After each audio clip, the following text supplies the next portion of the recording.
Yeah, this is Dave from cheapbooks.com playing World of Tanks. The tank is a T32. It's an American Tier 8 heavy tank, and the map is Karelia in assault mode.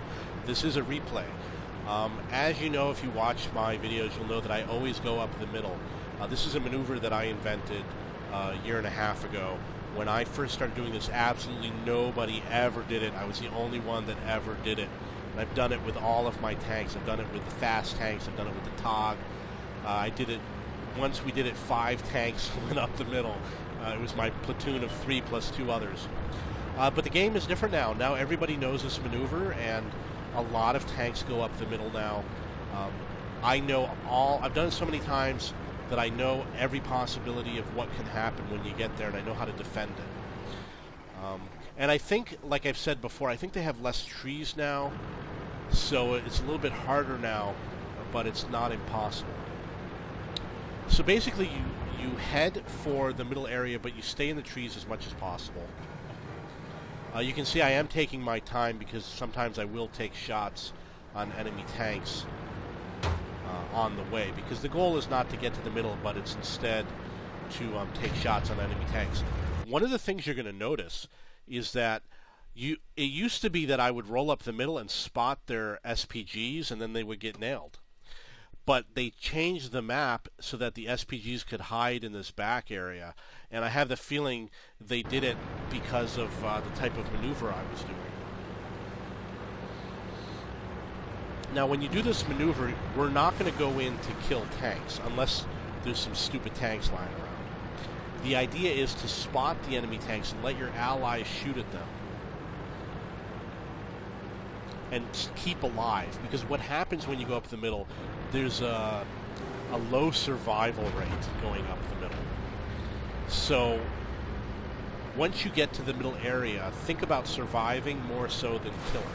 Spot and survive.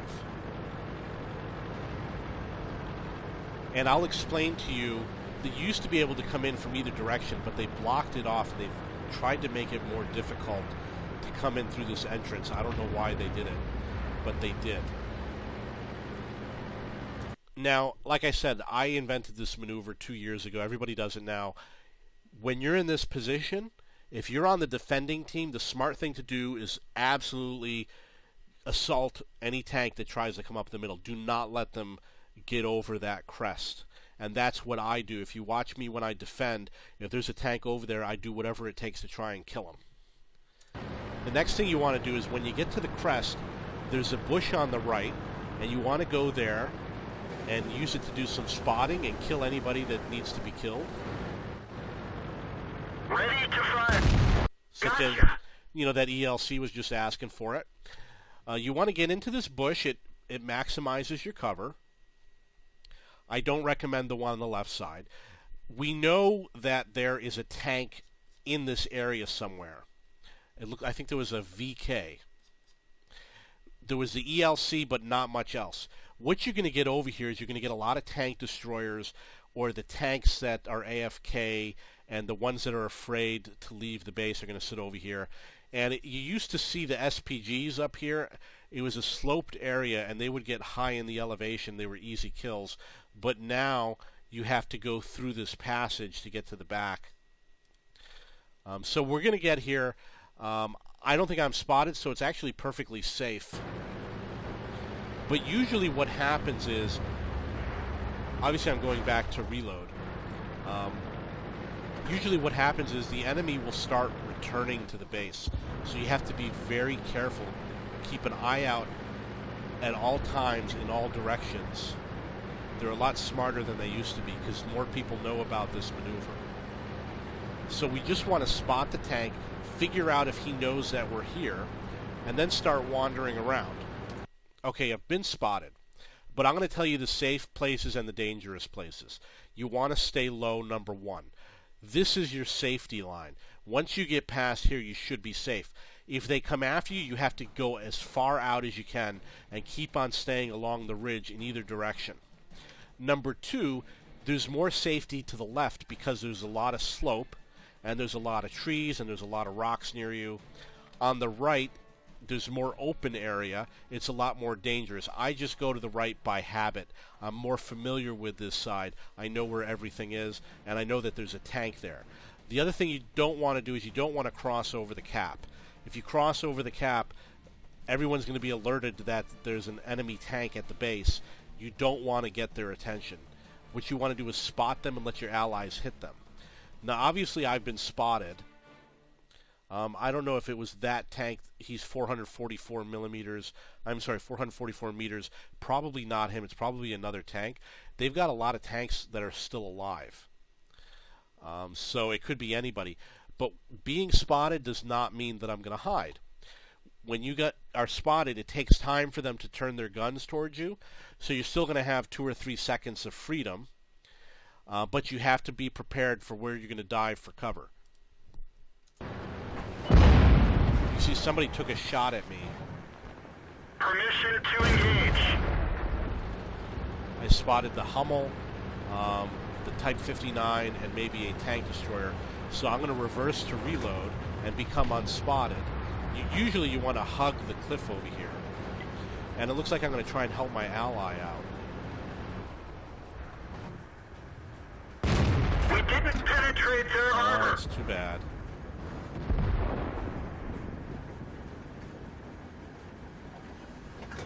I don't see the target. Target acquired. Penetration. And remember, the goal is not Target lost. to go up the ridge, but the goal is to be in a central position and to put pressure on the enemy. You know, I'm not hot-shotting. If there is an enemy target somewhere else, I'm going to go for him. It's safer for me to shoot enemies when I'm in the lower area. Now, if you look at the map, you can see an enemy tank has flanked us. He went through the back area, climbed up the top. I don't think he's going to last very long. I mean, he's up against a lot of tough tanks. He's up against a Bulldog, which might be an autoloader. That is no problem for him. The Jagdpanzer should be relatively swift. It looks like a Hellcat, and the T28 prototype is not going to be a problem for him. So I think they're probably going to take that tank out. However, he is going to spot some of our tanks.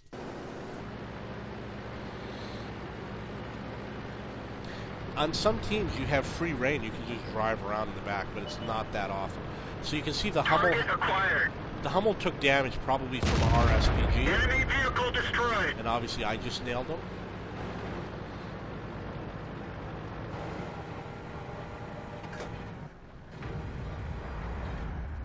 Target acquired. Enemy armor is hit. You can see that tanks are starting. 2 tanks are heading towards the base where I am. Yeah, right there. Enemy armor is damaged. When you use the auto aim, it's better to fire when he's moving either towards you or away from you. You're more likely to hit him. I definitely recommend. There's advantages to using the auto aim and disadvantages. I'm going to use an example. If he were driving across and you try to shoot manually, I've had games where I shot in front of the tank and then he suddenly stopped, so I missed it. And if I had used the auto aim, I would have hit him. So those types of things can happen.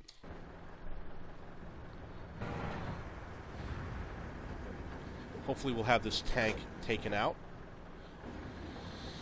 You want to help your team as much as possible. There's a medium tank that is dangerous to me right there. Target released. The Panther. You got to deal with him. Oh, he doesn't know I'm there.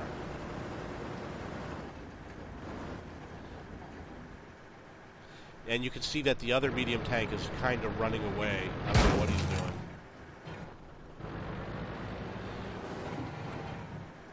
Critical hit. Okay, so the key is to get near a One of the rock. tracks is damaged. You want to get into the rock formations as quickly as possible. Still get some shots in. That one bounced. Ready to fire. This is an example of where I would use the auto aim because I'm still driving. and it's probably not going to work because he's probably going to get into cover. But the idea is I'm going to keep on driving to safety, and if I can get a shot in using the auto aim on that tank, I'll take advantage of it. But like I said, based on what I see right now, it probably would not work. Ready to fire. Target unlocked. You can see that there's 1, 2, 3, 4, 5 enemy tanks right in front of me, which is most of the enemy team except for the T-44 that went up on the hill. The T-44 that went after our SPG. So it just so happens that I assaulted up the middle, but the enemy is all now in my area. So they all came back to base where I was, and that's the type of thing that can happen. I'm going to say that this team was slow to do it. Usually it happens a lot faster. It's rare that I'm able to get this deep in and not have to encounter them yet. They're knocked out.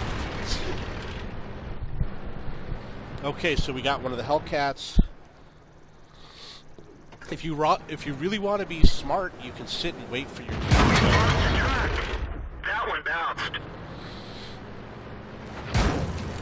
But you can't rely on your team. Your team often will not show up because they want to get cheap shots from far away. So you got to keep on fighting. Ready to fire. Target acquired. That one didn't go through. Track hit. Target released. Yeah, I don't think he's going to pass. Bail out. This vehicle has had it. Okay, one of the mistakes I made is I should have focused more on the T-37. Obviously, when he backed up, he wasn't going to go away. And I'm not talking about just now. I'm talking about before. And so when I said, okay, now I'm going to, he backed up. So no, I'm going to go after those other tanks. It was obviously really dumb. The T-37 was still there. He was an easier target for me, and I should have focused on him. It was one of the mistakes I made. And it's like I said, even though my team is slowly moving in, you can't rely on your team to do it. They're going to sit back and try and take it easy. A lot of teams do that. But that is the technique, the Karelia assault up the middle. Like I said, I've done it hundreds of times. Maybe not hundreds, but I've done it 100 times. And I know how to defend it and assault it. That was actually one of the easier ones. I got 3 kills. It's a T32. It's an American Tier 8 heavy tank. If you'd like to join our clan, you're more than welcome to contact me. The clan name is CBKS. We also have a CBKS2. And for SPG players or people who like to play with SPG players, we have a clan called CBSPG. If you have any questions or comments, please post below.